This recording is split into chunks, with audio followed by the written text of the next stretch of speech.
셜리 템플에 관한 흥미로운 사실들. 현재까지도 가장 유명한 아역 배우 중 한 명으로 손꼽히는 셜리 템플을 따라올 사람은 거의 없습니다. 셜리 템플은 겨우 3살의 나이에 영화에 출연하기 시작했고 1934년 영화 브라이트 아이즈에서 뛰어난 연기를 선보이며 배우의 길을 걷기 시작했습니다. 이 영화는 거의 한 세기 전에 개봉되었지만 이 배우의 위대함을 직접 보지 못한 사람들도 이 영화에 대해 알고 있습니다. 하지만 셜리 템플의 삶이 연기만 있었던 것은 아닙니다. 한때 체코슬로바키아와 가나 주재의 미국 대사를 역임하기도 했습니다. 셜리 템플에 관한 흥미로운 사실들을 모아봤습니다. 셜리 템플은 6살이던 1935년 영화에 출연한 어린 배우로서 엄청난 공로를 인정받아 청소년 아카데미 특별상을 수상했습니다. 그녀는 최연소일 뿐만 아니라 이 귀중한 상을 최초로 수상하기도 했습니다. 그녀는 자신보다 6살이나 많은 주디 갈랜드보다 먼저 수상했습니다. 같은 행사에서 그녀는 오스카 시상식에서 역대 최연소 발표자가 되었습니다. 셜리 템플은 우승자인 클로댓 콜버트에게 여우주연상을 수여했습니다. 셜리 템플은 명성에도 불구하고 아역 스타로서 반발과 오해, 루머에 직면했습니다. 폭스의 언론 부서에서는 그녀가 정식으로 춤이나 연기 교육을 받지 않은 타고난 재능이 있다는 잘못된 정보를 퍼뜨렸습니다. 그러나 가장 큰 피해를 입힌 주장은 그녀가 어린아이가 아니라 30세의 난장이라는 것이었습니다. 소문이 너무 퍼지자 바티칸에서는 실비오 마산테 신부를 보낸 셜리 템플이 실제로 어린아이인지 확인했습니다.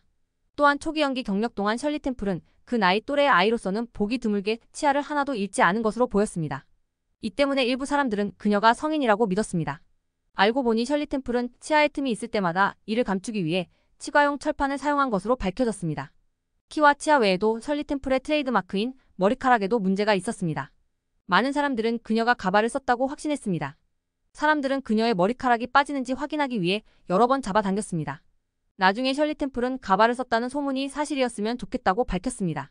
어렸을 때 셜리 템플의 어머니는 산타클로스를 보러 쇼핑몰에 데려갔습니다.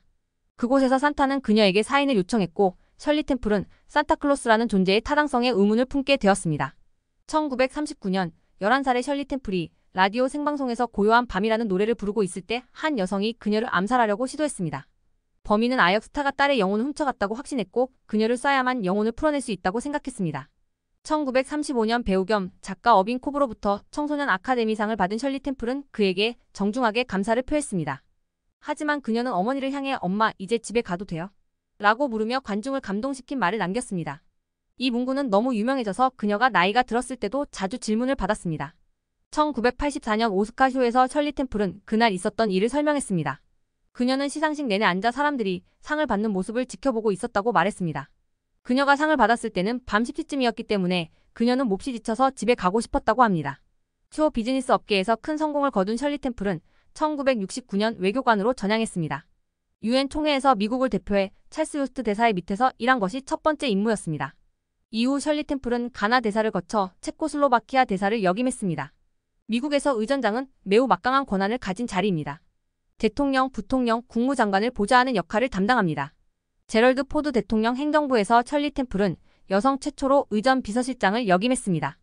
그녀는 에디스 도벨, 레오노어 아넨버그, 세로아 루즈벨트 같은 다른 여성들에게 길을 열어주었습니다.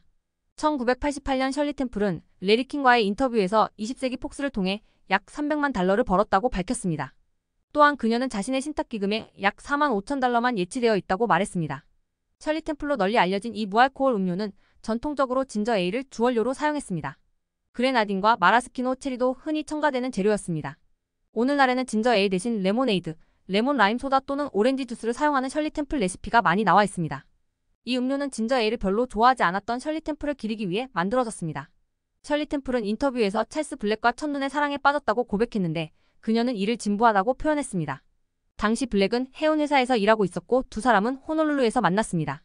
셜리 템플은 자서전에서 오즈의 마법사 프로듀서인 아서 프리드가 첫 만남에서 자신의 남성성을 드러냈다고 밝혔습니다. 그녀에 따르면 그녀가 MGM을 방문했을 때 아서 프리드는 바지 지퍼를 내리고 그녀에게 몸을 드러냈다고 합니다. 남성 해부학의 문외한이었던 셜리 템플은 킥킥 웃었고 프로듀서는 그녀를 사무실에서 쫓아냈다고 합니다. 셜리 템플은 다른 스튜디오와 계약을 맺고 있었기 때문에 오즈의 마법사에서는 어떤 역할도 맡지 못했습니다. 오즈의 마법사 경영진은 셜리 템플이 도로시 역을 맡기를 원했습니다. 셜리 템플의 명성 때문에 그녀가 쇼 비즈니스에서 약 12년 동안만 활동했다고 상상하기는 어렵습니다. 하지만 이 기간 동안 그녀는 약 50편의 영화와 TV 프로그램에 출연했습니다. 그녀의 인기는 대부분 리틀 콜로넬 써니브룩 농장의 레베카, 리틀 프린세스, 브라이트 아이즈에서 그녀가 맡은 역할에서 비롯되었습니다. 킥에스펙트닷컴을 참고했습니다.